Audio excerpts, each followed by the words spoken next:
nos sites, et là je vais parler du type de site que nous on a, genre vraiment en mode site d'affiliation et tout ça.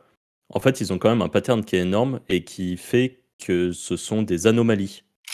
Après, tu regardes les grosses thématiques en affiliation, tu regardes casino, dating et tout, avec SEO Observer, si tu regardes avec les dates, tu vois bien ce pattern. Il y a beaucoup de sites qui Ouais, c'est vrai. disparaissent ou qui sont beaucoup moins gros qu'avant, et pourtant, derrière, il y a des gros mecs ou des grosses agences et tout. Donc en soi, ça tape un peu partout. Enfin, toutes les niches d'affi au final. J'ai fait un test depuis maintenant quelques mois que j'ai commencé à faire des vidéos, notamment sur ma chaîne YouTube, donc quelques semaines on va dire. Dans mes vidéos qui ont de l'attraction, je donne juste le nom du site et que les gens vont Google la marque. Ils vont aller rechercher la marque. Je suis passé de 5 clics jour à 100 en l'espace de 2 semaines. Je sais pas si on peut le dire, mais je vais avec les podcasts. Je sais pas si tu veux le dire, Franck.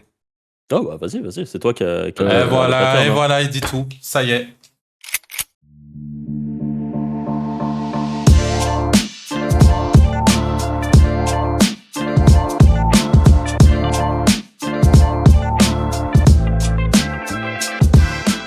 Salut à tous et bienvenue dans ce nouvel épisode du Wizards Podcast. Comme d'habitude, je suis avec Anthony et Arthur. Salut les gars. Salut.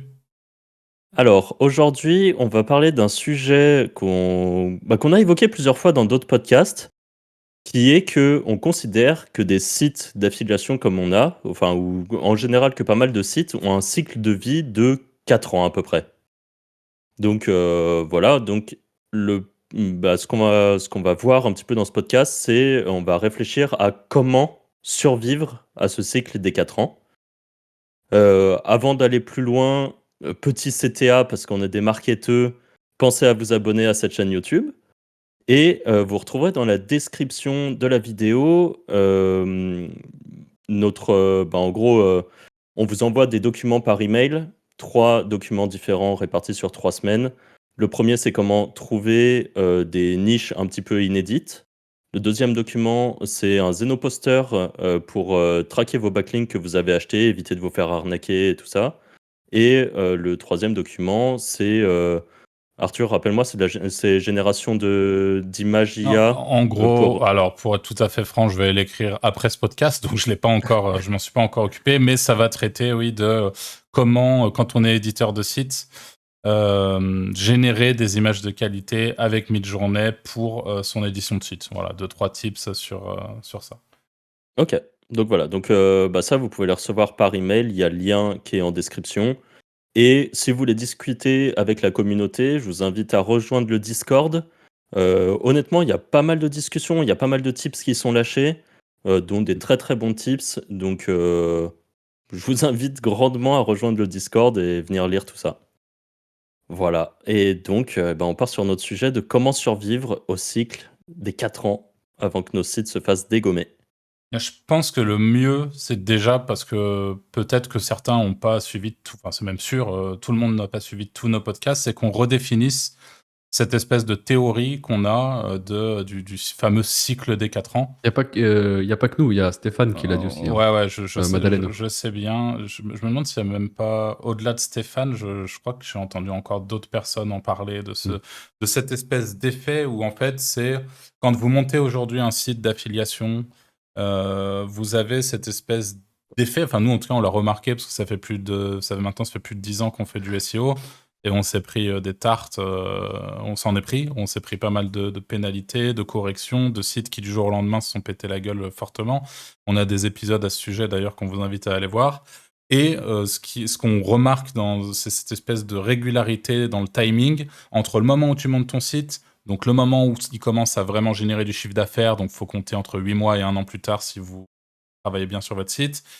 Donc après, vous avez une espèce de période de croisière qui est généralement très agréable, dans laquelle vous encaissez en continuant de publier et de travailler de manière régulière, mais où vous pouvez... C'est là où on a un peu cet effet qui est d'ailleurs un peu trompeur de revenus passifs, et c'est là que vous allez vraiment vous dire « Oh, c'est incroyable, les business web », parce que en effet, il y a cette espèce de rythme de croisière qui est très confortable et qui peut, dans certains cas, si vous ciblez la bonne niche, vous permettre de vous goinfrer allègrement tout en ne travaillant pas beaucoup. Hein, c'est un peu l'avantage. Et généralement, au bout de 3-4 ans, eh bien, le site se met soit à redescendre tout doucement, soit se pète la gueule radicalement au suite d'une pénalité, d'un patch de Google, etc.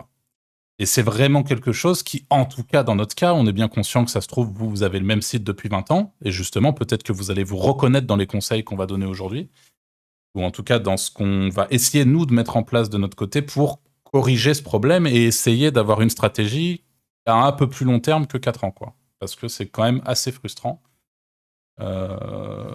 Et d'ailleurs, je précise juste parce que en ayant écouté le podcast de Stéphane Madaleno, qui est sur les makers, là, qui est, comme je l'ai dit la semaine dernière déjà, que je trouve qu'il est une excellente interview, euh, j'ai été content de voir qu'il y a quelqu'un comme Stéphane qui a parlé un peu de ce cycle, enfin de ce pattern qui revient. Parce que pendant un moment, j'avais un peu l'impression qu'on était les seuls à se dire ça. Et en fait, non, c'est sans doute assez commun. Et j'ai aimé sa façon d'expliquer les choses, qui était que nos sites, et là je vais parler du type de site que nous on a, genre vraiment en mode site d'affiliation et tout ça, en fait ils ont quand même un pattern qui est énorme et qui fait que ce sont des anomalies. Et cette anomalie, au final, au bout d'un moment, elle finit par se faire détecter par Google. Mm.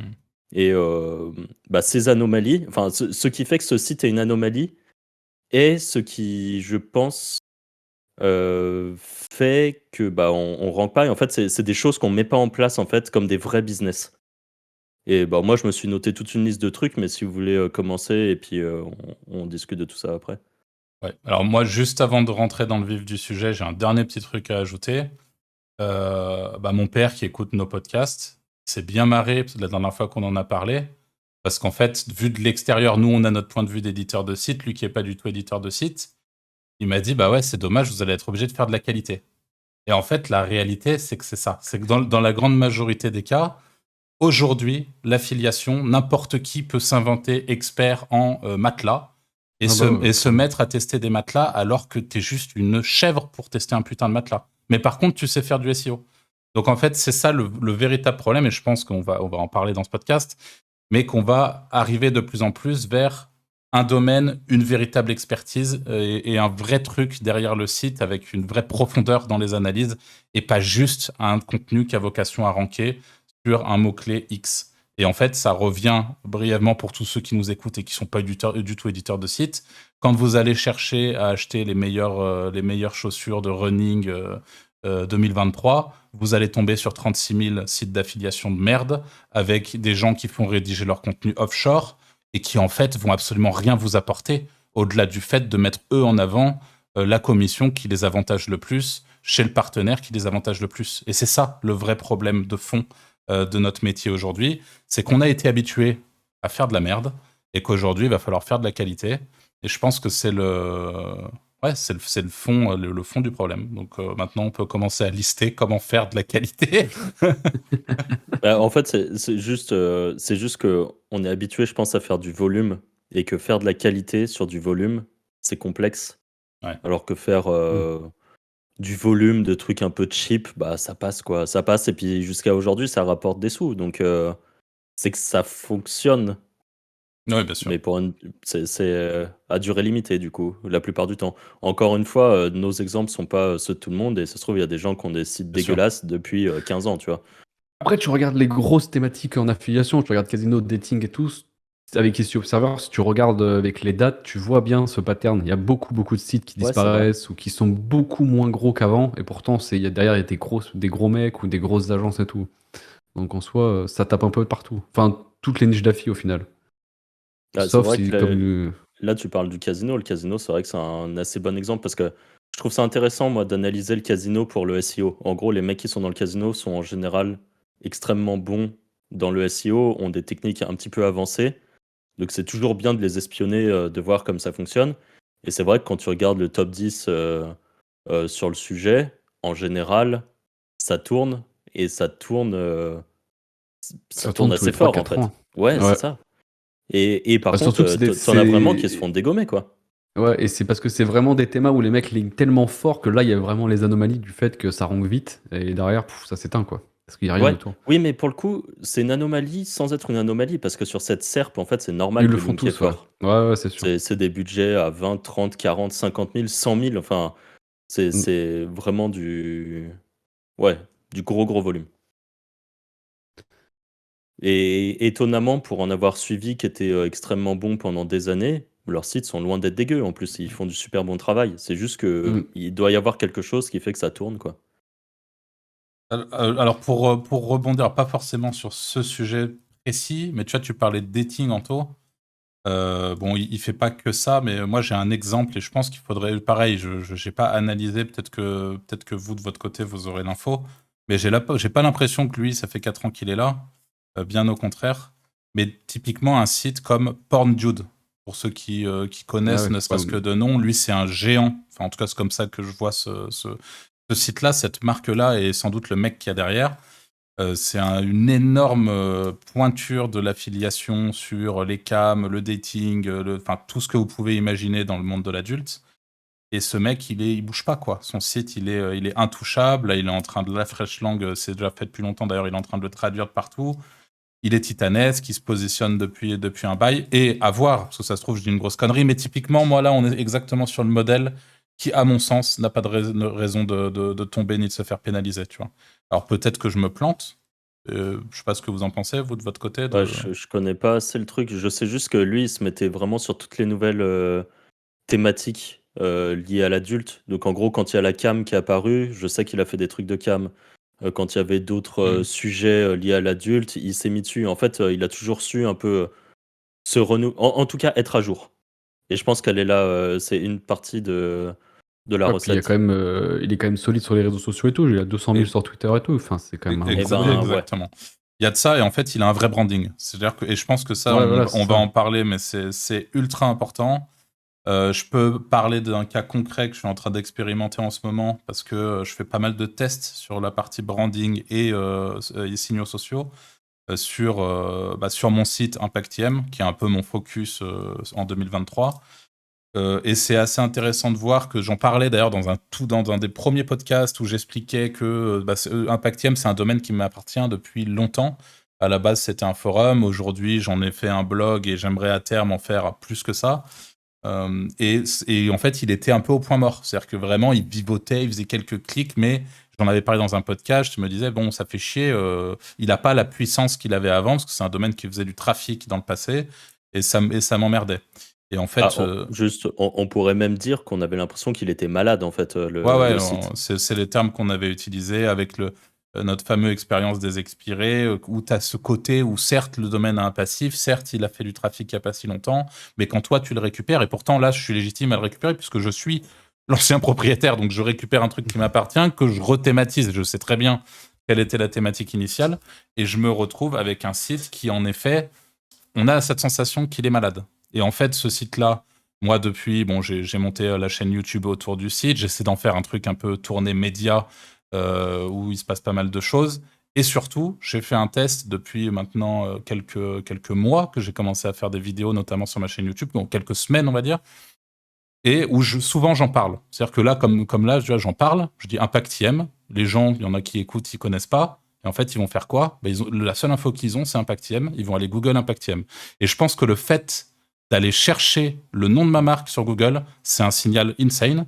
Aujourd'hui, je le vois, c'est une grosse partie de mes clics, parce que dans mes vidéos qui ont de l'attraction, je donne juste le nom du site et que les gens vont Google la marque. Ils vont aller rechercher la marque.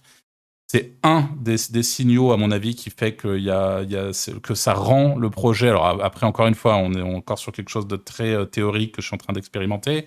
J'en ai entendu parler un petit peu, ce qui m'a poussé à faire ces essais-là. Et la réalité, vous irez voir sur mon compte Twitter si ça vous intéresse, j'ai fait un tweet il y a quelques jours, c'est que la courbe, on a une courbe qui est à plat, complet. Le site, je lui donnais pas autant. Il y a encore aussi ce truc-là de la courbe, elle est à plat, mais le site ne recevait pas autant d'amour au moment où c'était à plat qu'aujourd'hui aussi. À tous les Mais niveaux. t'avais des bons articles. Mais En vrai, j'avais tes articles étaient ultra des propres. Ouais, articles. c'était quand même quali, ouais. J'en ai parlé, j'ai eu une vidéo qui a très bien marché, qui a fait de l'attraction. J'en ai parlé, il y a eu des signaux sociaux de partout, parce que depuis mes vidéos, depuis Twitter, depuis machin, il n'y a pas eu nécessairement de lien. Là, je commence à faire du netlinking un petit peu dessus, mais il n'y a pas eu nécessairement un gros travail de netlinking du tout. et le site, mais il se réveille, mais fort, hein. Instantanément, je suis passé de 5 clics jour à 100 en l'espace de 2 semaines.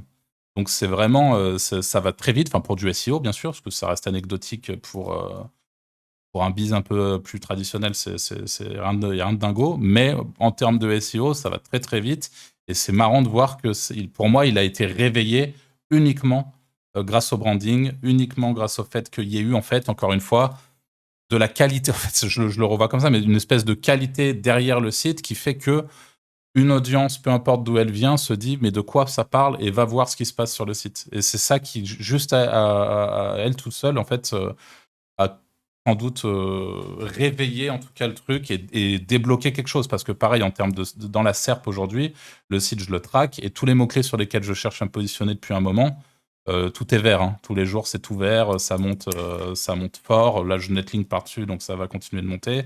Donc, en fait, voilà, c'est vraiment le constat que j'en ai fait dans mon utilisation personnelle. Et tout ça pour revenir sur le point dont on voulait parler, le branding, le fait de mettre en avant une marque, que cette marque soit recherchée, ça fait partie des signaux sociaux dont parlait notamment Stéphane lors de la fameuse interview. Si jamais vous avez un énorme site d'assurance, mais qu'il n'y a absolument personne qui recherche votre marque sur Google, qu'il n'y a absolument personne ou que les statistiques des réseaux sociaux ne sont pas legit, ne sont pas, enfin que ça paraît pas, vous n'êtes pas un groupe d'assurance, quoi. Et en fait, aujourd'hui, si vous voulez exister sur le long terme, parce qu'encore une fois, on est toujours sur cette histoire d'anomalie, vous êtes obligé de construire quelque chose de gros. Enfin, c'est comme ça que je vois les choses, quoi. Ouais, bah, Mais d'ailleurs, pour revenir au truc que tu disais de la marque, il y a quelques années, Laurent Bourrelli, il en parlait, tout le monde le prenait pour un fou, là. Que quand ta marque, elle n'était pas dans Google Trend, ça veut dire que t'étais éclaté, ça servait à rien de linker. Au final, c'est la vérité, hein. Tu vois. Ok, ouais. J'avais oublié cette histoire de Laurent, mais ok, excellent. Ouais, bah, comme Mm. quoi. Et typiquement, là, si on reprend l'assurance, ceux qui tiennent longtemps, c'est le Lynx, c'est des trucs comme ça, en fait, qui passent à la télé, et même avant de passer Bah ouais. à la télé, en fait, enfin, quoique, même, ça doit aider, en fait. Les gens qui vont taper ça, t'as Meilleur Taux qui a un EMD, mais je pense que faudrait regarder, je connais pas la thématique et tout, mais Meilleur Taux, ils sont devenus vraiment big, sans doute à partir Ils du ont moment où ils ont carrément brandé. des agences maintenant, Meilleur Taux aussi. Ouais, voilà. Physique. Et Donc, bon, voilà, alors que tu te dis, ils sont partis sur un EMD. Je sais pas ce qu'ils étaient au début. Est-ce que c'était un site je sais pas. d'affi ou une petite assurance? Je sais pas du tout. Mais pas une assurance, pardon, un truc bancaire.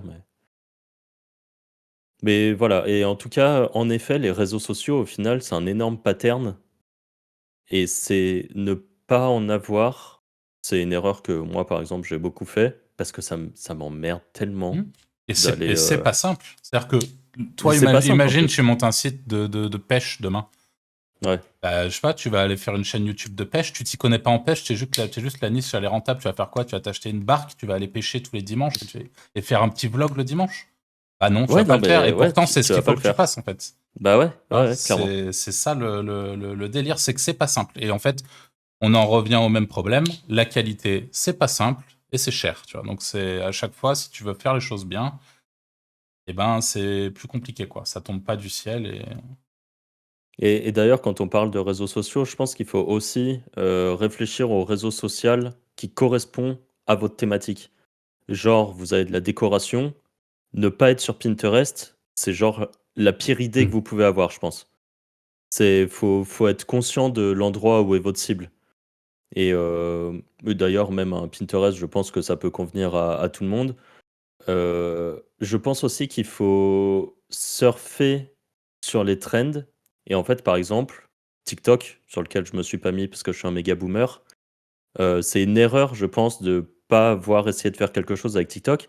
Parce qu'en plus, on découvre aujourd'hui que les hashtags se positionnent dans les résultats de recherche de Google. C'est-à-dire que Google doit crawler comme un fou TikTok Ouais. en boucle.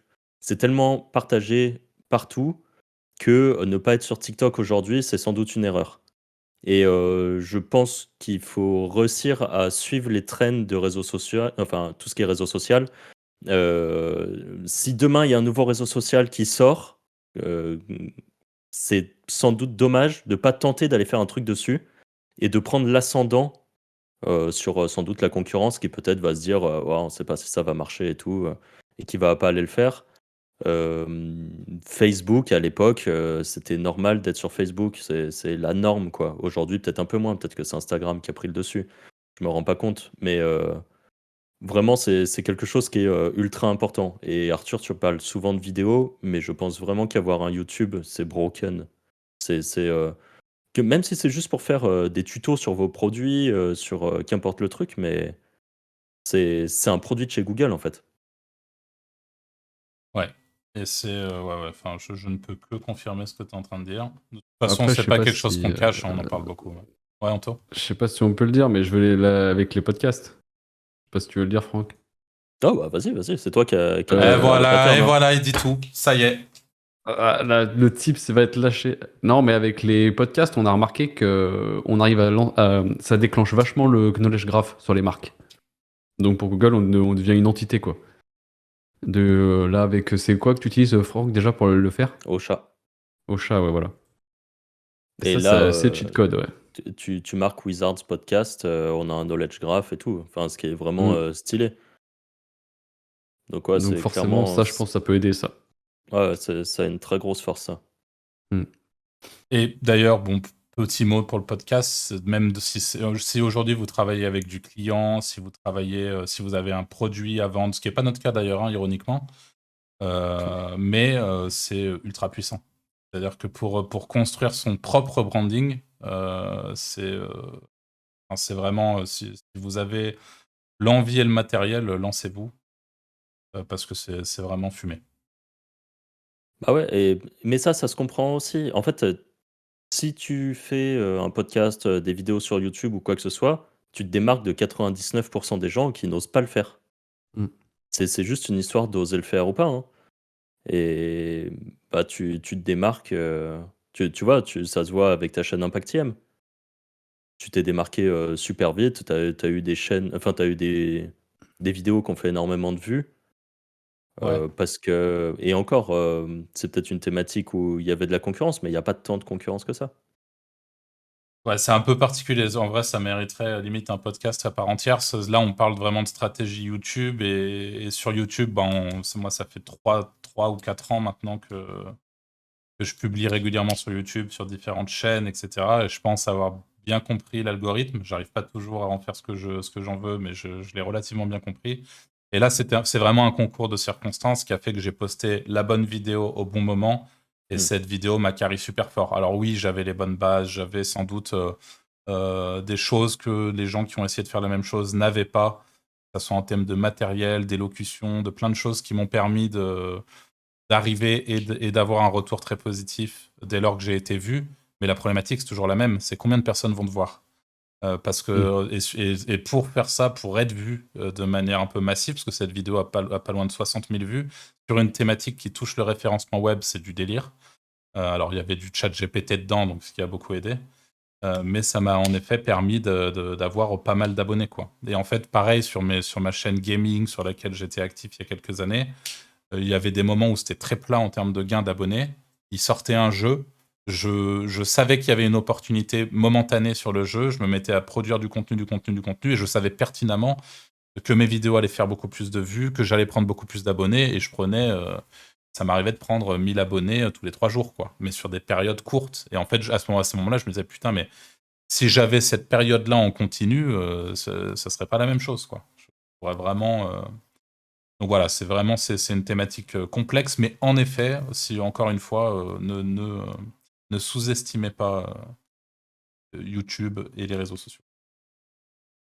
Et on le Ouais. rappelle d'ailleurs, pardon Franck, on est toujours dans cette problématique. Comment faire pour bypass ces 4 ans de période et pour vraiment obtenir une confiance suffisante de la part de Google qui va nous laisser exister réellement sur la durée. Bah, du coup, j'allais, repartir sur un autre point qui est, en gros, je pense qu'il faut regarder les patterns de gros sites. Tu vas sur n'importe quel gros site aujourd'hui, de médias, par exemple, ils proposent de s'abonner aux notifications push. Ils le Mm. proposent tous maintenant, de base. Et bah, moi, Ah, je l'ai pas fait pendant, de très, très longues années Et là, je viens de le mettre en place. Et en fait, ça rentre un petit peu dans un truc réaliste qui est que la plupart des gros sites le font. Donc pourquoi nous, on le ferait pas en fait? C'est Surtout que une ça va t'amener anomalie du de pas le trafic faire. direct Et en plus, ça t'amène après. du trafic direct. Et en plus, tu Donc ça pop dans t'envoie une nouvelle Discover. source. Quoi? Mm. Allô? Ah bah ouais, c'est énorme trigger de Discover, hein, en effet. Mm. C'est sans doute un des meilleurs trucs qu'on peut faire. Et pour ça, il y a OneSignal qui est très connu, qui permet de le mettre en place assez facilement, par exemple. Mm. Et bon, je sais qu'il y a moyen de. Voilà, c'est quelque chose qu'il faut penser à mettre en place. Et je pense qu'il faut penser à mettre en place assez tôt au final, parce que c'est dommage de rater des potentiels abonnés à ces notifications. Hmm. Au même titre que l'emailing dont je parle à chaque fois, donc les gens vont en avoir marre. Mais l'emailing, si vous l'avez toujours pas mis en place, faut le faire. Parce que pareil, vous allez sur n'importe quel site un petit peu légit enfin, tout le monde propose une newsletter en fait. D'ailleurs, Et en, d'accord. en parlant de mailing, petite info pour réappuyer encore un peu sur les contenus vidéo. Via mon site web, je dois capturer 5 ou 6 mails jour. Via mes vidéos, j'en capture une quarantaine, quoi. Et encore une fois, c'est pas 36 000 vidéos. Ça fait 3 vidéos que je fais de la capture. Donc c'est vraiment, c'est broken, quoi. Enfin bref. Faut encore une fois, faut avoir conscience que tout ne se passe pas au travers de votre site et du SEO, en tout cas. Je sais pas si vous avez un point. Anto, t'as un truc. Enfin, Non, t'allais pas peut-être dire quelque spécialement, non. chose sur Non, justement j'ai sur. dit, c'est juste que nous, on est trop focus SEO, quoi. En fait, c'est Ouais, ça la problématique. toujours pareil, hein. Mais Mm. justement, on va apprendre À à faire faire un mieux. peu autrement là. Après, c'est aussi un manque de temps, je pense, parce que nous, on est Ouais. éparpillés sur Ouais, on a plein de trop de trucs, sites, tu peux alors que pas faire quelqu'un plein de qui choses. lance un site, je sais pas comment dire, mais genre qui va mettre tout son amour sur un site, il a le temps de tout faire en fait, d'aller gérer les réseaux sociaux, d'écrire du bon contenu, de faire du lien si c'est quelqu'un qui pense au lien, de faire des vidéos YouTube, des trucs comme ça. Quand tu as 10 sites en parallèle à gérer, en fait, tu peux pas, donc tu dois déléguer évidemment. Et on en revient à ce que tu disais au début, c'est que bah, du coup, faire de la quali, c'est cher. Et ouais, voilà, c'est. Et pour en revenir sur ces critères. Donc du coup, aujourd'hui, si cette année, on se dit, OK, on part sur un ou plusieurs sites, peu importe, mais là, l'objectif, c'est que les sites sur lesquels on part ou les sites qu'on a à l'heure actuelle, il faut qu'ils passent les 4 ans. On a parlé des réseaux sociaux, on a parlé du branding. Ouais. Anto, est-ce que tu vois d'autres éléments là qui te viennent à l'esprit qui permettraient d'être un peu plus périn sur le long terme? Non, non, non. À part, sur Black Hat Ward, il y a même des gens qui font les prestations pour déclencher Knowledge Graph, et apparemment, c'est vraiment une pattern de ouf si tu l'as. Ok. Vraiment essayer de déclencher ce truc-là. Qu'apparemment, je l'ai jamais eu, mais apparemment, tu as carrément un panel dans Google où tu peux éditer après, comme un vrai artiste, ses réseaux sociaux et toute la clique, quoi. D'accord. Tu as un Et panel ils te le qui se font pour débloque sur n'importe ton quel compte. truc? Ouais, ouais, en fait, ils créent des comptes sur Spotify en tant qu'artiste, ils créent des Instagram, ils te font vraiment un truc de ouf. Et après, ils te vendent Ouais, mais le mec imaginons tu qu'ils as ont un créé. site sur les rollers. Ah ouais, mais en fait, et eux, ils le font, c'est une presta, ils ont un peu les tips pour te valider. Après, c'est à toi de modifier ton knowledge graph et tu t'en fais ce que tu veux, quoi. Ah oui, d'accord. Ok, Mais ça coûte cher, ça vaut 700 balles, hein, le profil. ok. Ouais, mais bon, si après ça te trigger bien. Après, est-ce que ça marche vraiment? Mais il y a beaucoup de mecs, il y a beaucoup de vidéos YouTube qui en parlaient à l'époque, je voulais le faire, enfin, je voulais tester, mais c'est long à mettre en place, quoi. C'est un vrai taf. Les mecs, ils gèrent les réseaux sociaux, ils font des artistes sur Spotify et tout, quoi. Ils font vraiment un truc. Ok. C'est une vraie stratégie. Franck, est-ce que tu as Moi, des points du coup à rajouter toi? ouais. C'est la qualité du contenu ou la qualité de ce qu'il y aura sur notre site et surtout les mises à jour. Je pense que ça, c'est archi important et je parle pas de fake mise à jour en mode c'est juste la date qui est changée. Mais je pense que si on parle tout à l'heure, tu parlais des meilleures chaussures de running. Je pense que si ton article, il a 5 ans, les technologies ont tellement évolué que la meilleure paire de running d'il y a 5 ans n'est pas la même que celle d'aujourd'hui. Et en fait, je pense que tenir à jour des trucs comme ça, qu'il y ait une vraie évolution, en fait. Et là, c'est un exemple là-dessus, mais en fait, tu peux prendre cet exemple pour tout. Pour, je sais pas moi, des pneus de voiture. Je pense que les technologies avancent, que Michelin fait plus les mêmes pneus il y a 5 ans qu'aujourd'hui. On le voit en fait, ils ont toujours des nouveaux produits qui sortent pour une bonne raison. Peut-être que c'est que du marketing, mais en tout cas, ils sont vendus comme étant potentiellement meilleurs. Et c'est pas normal que toi, ton test est toujours le même que celui d'il y a 5 ans. Et il y a 5 ans, j'abuse, mais même qu'il y a 2 ans, en fait, les choses évoluent. Ouais. Et ne pas tenir à jour, et erreur que moi je fais assez souvent, je pense, c'est de pas tenir à jour mes reviews, par exemple, de produits que je vais faire. Et je pense que ça, c'est une grosse erreur. Mm. Et à mon avis, quand je parle de mise à jour, faut qu'il y ait une mise à jour au moins annuelle. Voire même, je vais aller encore plus loin. Et ça, c'est. Je me souviens plus qui exactement en parlait sur le Discord des Wizards. Mais en tout cas, depuis, j'ai eu l'occasion de le tester et de me rendre compte que c'était quelque chose qui fonctionnait. Vous pouvez faire une mise à jour de votre contenu, même si vous n'apportez pas un truc transcendant au contenu et que l'article a été posté il y a 6 mois, par exemple. Si vous mettez à jour votre contenu, que vous indiquez la mise à jour au sein du contenu, enfin moi en tout cas c'est comme ça que je l'ai fait, là pareil on sent qu'il se passe un truc. C'est-à-dire qu'au moment où Google crawl le contenu et constate la mise à jour, il y a un truc positif qui se passe dans la SERP. Alors je dis pas que c'est miraculeux, hein, mais en tout cas c'est vraiment un bon signal, donc je te rejoins complètement là-dessus. Et je pense qu'en effet c'est une des grosses erreurs même qu'on faisait à l'époque, quand on avait beaucoup de sites d'affi, etc., c'est qu'une fois que l'article était là, encore une fois, revenu passif, hop, on s'en bat les couilles. Et en fait, la réalité, c'est que si vous voulez faire les choses bien, c'est pas comme ça qu'il faut faire, quoi. Et que, typiquement, là, on parle des chaussures de running, mais si vous faites de l'affiliation pour un SaaS ou un truc comme ça, et qu'il y a un nouveau module qui se met en place sur le service, eh ben, il faut l'ajouter dans votre view. Donc, et pour être à la page, pour avoir un article de qualité. Et en plus de ça, ce type de mise à jour-là, sur ce type de produit, par exemple, va vous permettre de prendre un avantage conséquent sur votre concurrence. Parce que les concurrents, il y en a qui vont le faire, qui vont mettre à jour également. Il y en a plein qui vont pas le faire et vous allez les dégommer juste pour ça. Donc, Et toi, tu dis que tu l'as mis en place ça. Par exemple, juste pour avoir une idée, en termes de contenu ajouté, ça représente quoi? ça représente un H2, 300 mots. Ok. Voilà. Et juste en haut, tu dis mise à jour du. Tu Et n'utilises voilà. pas un plugin spécifique, Non, tu l'écris en brut. et j'en ai parlé sur le Discord, donc ça sera peut-être l'occasion d'ailleurs, si vous avez des pistes, ça vous permettra de voir à quel point je suis une burne sur le plan technique. Si vous avez des pistes, n'hésitez pas à me les donner, que ce soit sur le Discord ou en commentaire de cette vidéo. Je cherche en fait un moyen, je pense que dans mon thème, c'est pas inclus. Je sais qu'il y a des thèmes ou sans doute un plugin ou un truc comme ça. Je suis désolé pour les petits sons, j'ai oublié de couper un truc, ça fait des petits bruits. Mais moi, j'aimerais avoir une fonction directement soit sur mon article WordPress, soit avoir un plugin où en fait je lui dis l'article a été mis à jour tel jour.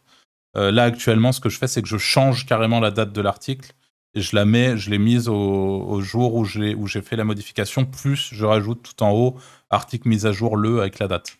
Mais bon, je sais pas si c'est. S'il n'y a pas une meilleure façon de le faire, quoi. Ouais, je pense qu'il y a des plugins qui doivent le faire, hein. Ouais, je pense aussi. Mais c'est vrai que moi, j'ai toujours fait comme toi aussi. Mais je le fais pas assez dans tous les cas de mettre à jour mon contenu. Donc ça reste une assez grosse problématique. Ouais. Tu le fais, toi, Anto, ça la mise à jour de Ouais, contenu. tout le temps. Tout le temps, je fais pareil que toi, je mets la date. Et je le fais tous les mois à peu près. Ok. Tous les mois. Mais je rajoute beaucoup moins de texte que toi par contre. Ok. Et t'as le même, Et genre, t'as le vous même en retour. enlevez? Est-ce que De vous quoi enlevez du contenu parfois? Vous enlevez, ouais, j'en rajoutez enlève, du ouais. contenu. Ouais, Ok. ouais, ça dépend, j'update le contenu, ouais, en tout cas. Ouais, ok. Ouais. Je J'imagine le fais que... que sur les grosses pages, hein, pas sur les pages. Je fais pas sur tout. Ok, intéressant. Moi, il y a un point, alors je vais couper ce truc qui fait du bruit. Hop. Voilà. Il y a un point qui est assez qui est assez important à mes yeux. Alors je sais qu'on n'aura potentiellement pas forcément le même avis.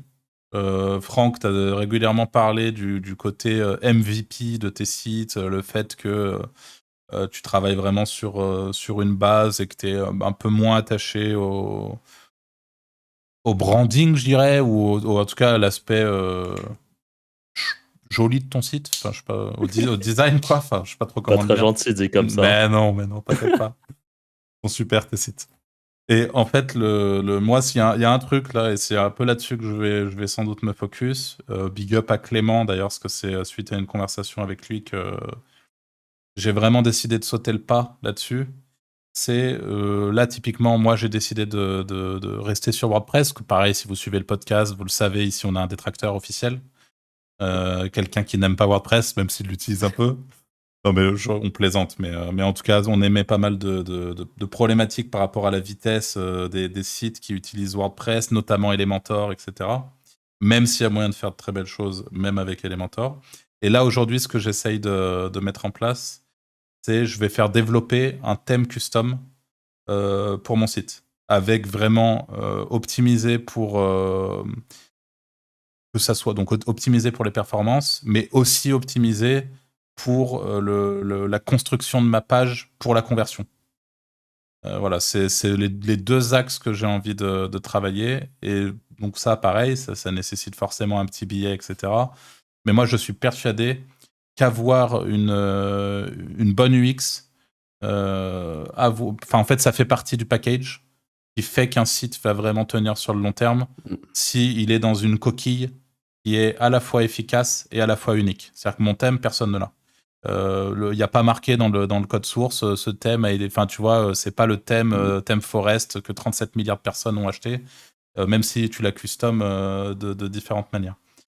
Donc voilà, moi ça va faire partie de mes tests aussi en 2023, c'est vraiment partir sur du thème custom, un truc développé avec un designer et un mec qui intègre, et vraiment avoir un thème et une base pour mon site qui parce que pareil, même moi pour le coup j'ai toujours été un peu zinzin avec ce genre de truc.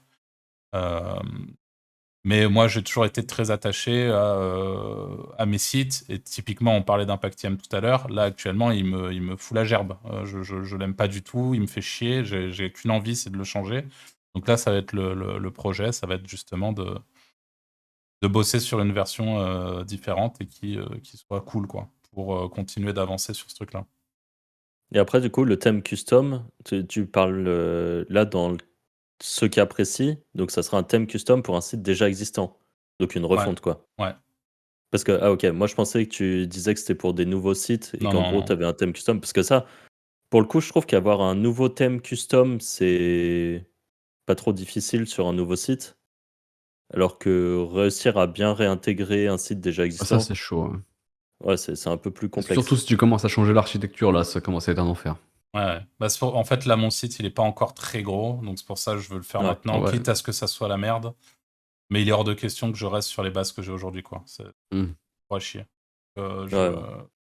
Ça va être chiant. Je procrastine ce truc-là depuis 2 semaines, là, mais il va falloir que je m'y attaque, que je fasse le cahier des charges et que vraiment je passe là-dessus, quoi. Et t'as une idée des tarifs pour un truc comme ça? Approximativement? Ouais. Je vais faire ça offshore et approximativement, je dirais entre 1000 et 1500 balles. Pour un thème full custom? Ouais. Comme tu veux? Ouais. C'est honnête, hein? Bah ouais. Après, offshore, si t'as les bonnes personnes, il n'y a pas grand-chose de malhonnête, hein. Enfin, Ouais, c'est vrai. c'est un peu la magie de l'offshore, quoi. Après ça, moi je suis d'accord avec ça, même si je pense, enfin, ça a sans doute un impact, parce qu'encore une fois, les très gros sites médias ont tous leur structure et tout. Cependant, des plus petits sites, mais légitimes, je sais pas moi, une blogueuse qui parle de sa vie. Elle peut avoir un site qui fait vraiment du trafic, qui fait du volume, elle a ses réseaux sociaux, ses trucs et tout. Et il y a de fortes chances qu'elle ait fait son site sur WordPress ou Wix ou un truc comme ça, avec le même thème que tout le monde en fait. Alors, je te rejoins, mais moi, il y a un double intérêt dans ce truc-là. C'est que de 1, tu as ce côté Unique. qui me rend à la fois unique et du coup potentiellement imperméable. Enfin, encore une fois, c'est pas un thème custom qui va faire que tu te prends pas une pena 4 ans après. Hein. C'est un tout, ça fait partie de l'ensemble. Mais ça va contribuer à ça. Mais surtout, le gros truc, le plus important à mon sens, c'est que le site sera designé pour convertir mon visiteur. Et là, aujourd'hui, ok. pareil, c'est dégueulasse, quoi, en fait. Hein. C'est que même si j'ai du trafic sur mes pages, le site, il est à chier, quoi. Enfin, je veux dire, il est pas optimisé pour convertir. Et je veux aller plus loin que juste ce que j'ai toujours fait jusqu'à maintenant, c'est-à-dire mettre 3 boutons au-dessus de la ligne de flottaison, blablabla, ce genre de conneries, et avoir un vrai truc qui est là pour que mon visiteur clique et achète. Ok. Voilà.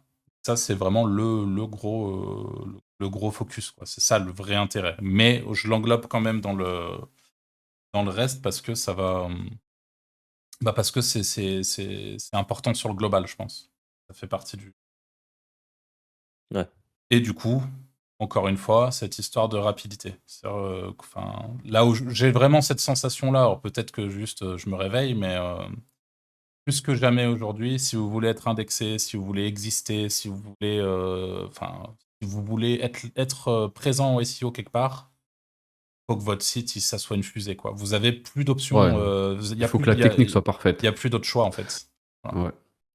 Si ton site, il est pas instantané quand tu passes d'une page à l'autre, en fait, ton site, il pue la merde, c'est tout. Il y a pas de. Donc refais-le, enfin, je sais pas, démerde-toi, bonne chance. Mais c'est juste, vous êtes dans la merde, quoi. Et ça, en fait, faut en avoir conscience. Et je vous le dis, et j'ai justement un site éclaté aussi. Alors là, mon site, il est horrible, quoi. Genre, il est méga lent, il est à chier. Même avec un WP Rocket et tout. Ouais, même avec ça, enfin, c'est. Voilà. Ok. Et encore une fois, je suis mauvais. Ouais, bah ça aide pas. Mais après, tu peux Après, moi faire j'ai des des trucs WordPress très 100 là. solides. Ouais. Après, bon, les thèmes sont légers, quoi. Ouais. C'est du light. Par contre, là, j'arrive vraiment à voir 100 en mobile et du vrai 100. Mais les sites sont dégueux. Faut réussir à trouver le bon compromis, en fait. Et ça, qu'est-ce qui te fait rire, Arthur? Non, mais c'est parce que j'étais en train de me dire que du texte noir sur un fond blanc, c'était pas très lourd, ça chargeait vite, quoi. Ouais, c'est ça charge vite. Hein. Non, mais il y a pas mal d'images et tout quand même. Ouais. Et...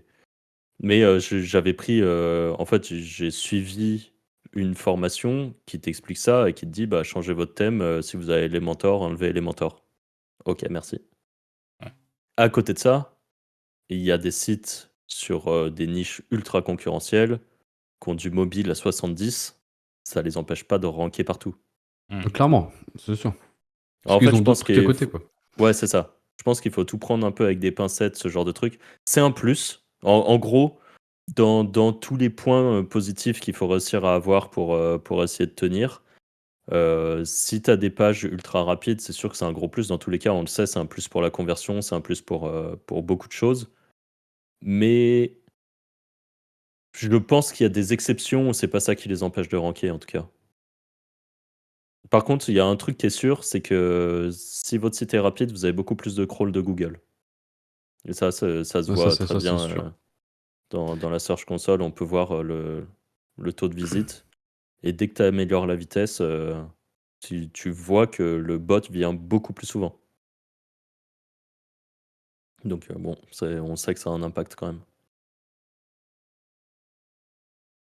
Je sais pas si vous aviez d'autres points que vous voulez voir Non, pour parce que ne moi je suis pas d'accord être une avec, anomalie.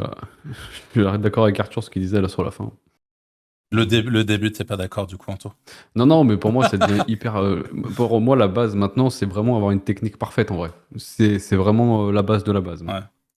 Si déjà tu démarres mal avec ta technique, Mm. ça va être compliqué quoi. Et Google est de moins en moins tolérant.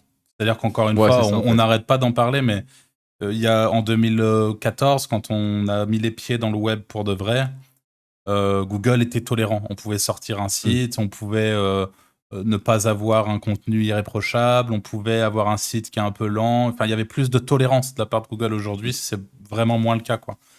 Et c'est là, moi j'ai vraiment le contraste entre les deux, et c'est vraiment ce que je constate. Il y a quand même un point qu'on a évoqué, mais qu'on n'a pas, sur lequel on n'est pas vraiment rentré en profondeur. Et c'est le côté, t'en parlais dans un précédent podcast, c'est un truc qui m'a marqué, Franck.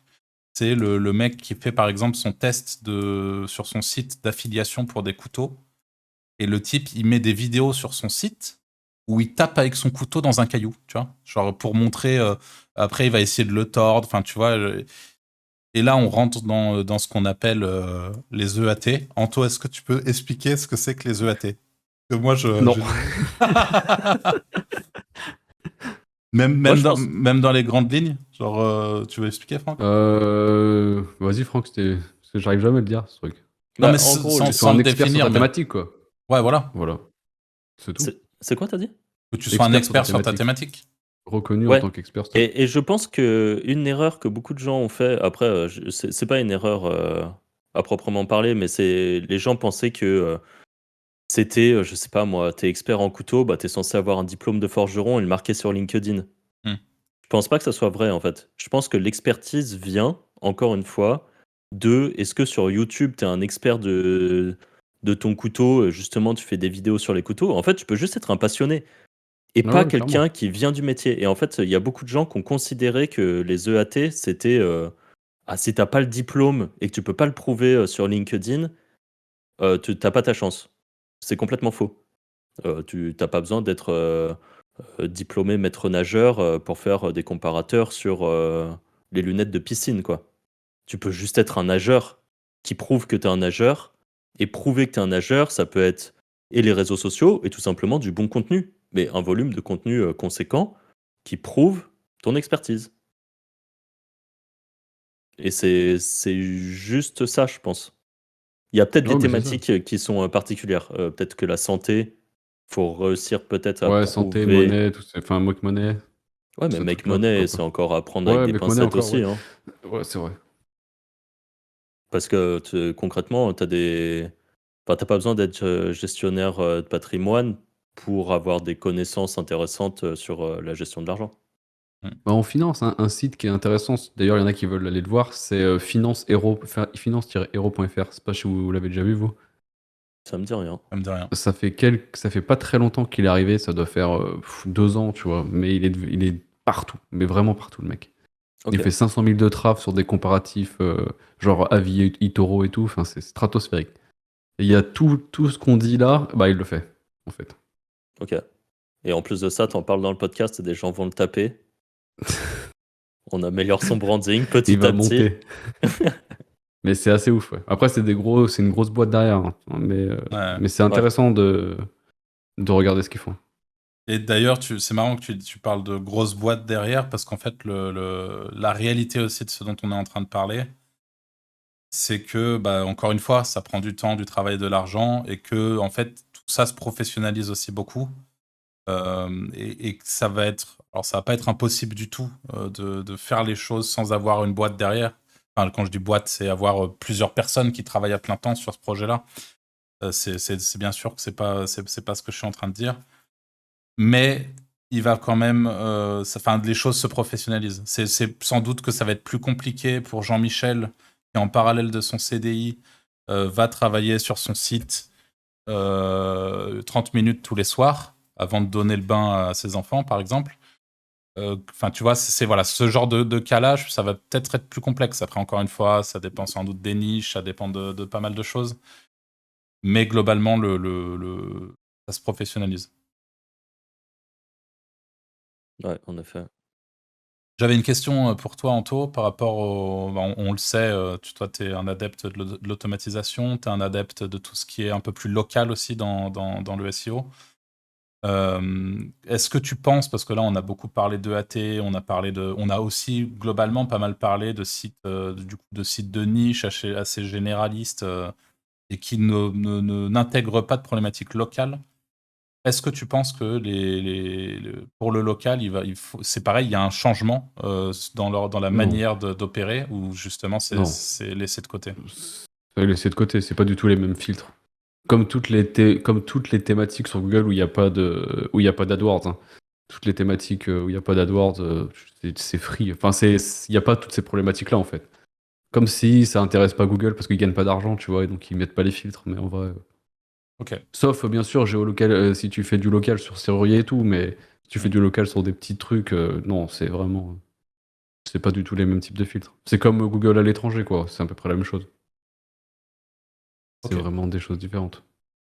Mais j'imagine quand même que si tu as un site qui a tout ce dont on a parlé, avec du coup vraiment le côté EAT, grosse boîte derrière, enfin, tu vois, et qui va aller taper du local, il aura. Ah oui, Est-ce qu'il bah va se oui. battre à armes égales avec un mec qui est là avec son Ah non, Zeno non, et qui. Non.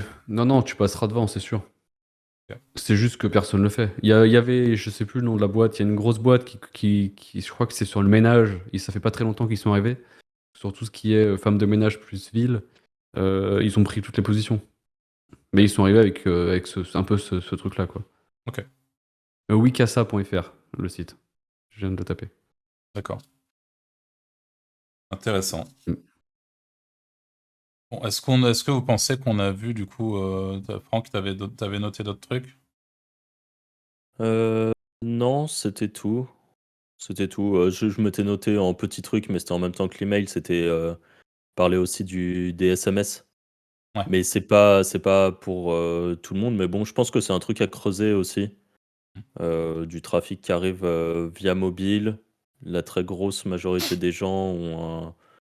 Enfin, la très grosse majorité, non, mais beaucoup de gens ont des Android. Qui dit Android dit que c'est le navigateur Google. Bon, si ça ouvre depuis un SMS, un lien dans un navigateur Google, est-ce que ça a pas un petit côté intéressant Mm. Ok, à réfléchir, quoi. ça roule.